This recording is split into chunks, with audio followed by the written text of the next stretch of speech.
So this position here where we've brought the ground up to the arms serves as a nice foundation to get that thoracic flexion and that neck flexion as well.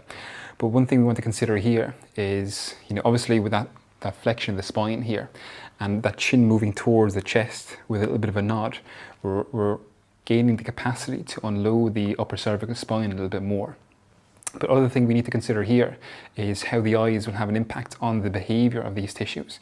So very, very often we talk about how we can manipulate the eye position to dissociate from the head and neck, but sometimes when we're trying to shift the reliance away from the eyes into the proprioceptive system, we need to actually close the eyes, because when the eyes are always open, they're constantly gathering sensory feedback. And so when they're constantly gathering sensory feedback, it's going to require more neural processing in the nervous system, and that can change the muscular behavior of the upper cervical spine. So we close the eyes, we shift that reliance away from the visual system to dictate what's happening into the muscles, or to have an impact on what's happening in the muscles, and we shift that reliance into the proprioceptive system. So we can have Conor close his eyes here, maintain that reach, maintain that flexion to the spine, maintain that flexion of the head towards the chest.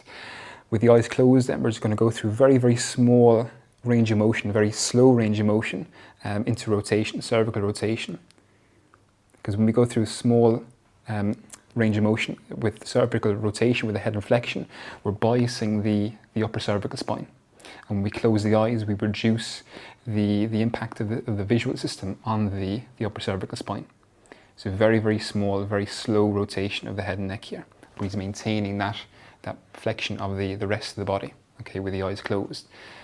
And we can see here, you might not be able to see from the camera, but there's a lot more trembling in the head and neck when the reliance is shifted into the proprioceptive system and not the visual system. Because what we see an awful lot of the times, especially with persistent spinal pain, is that individuals will be very reliant on the visual system to guide what's happening, instead of allowing for that dissociation of the eyes from the head and the neck and from the rib cage. So we can start here first to shift that reliance into the proprioceptive system. So we're leveraging that sensory reweighting process. But very, very often,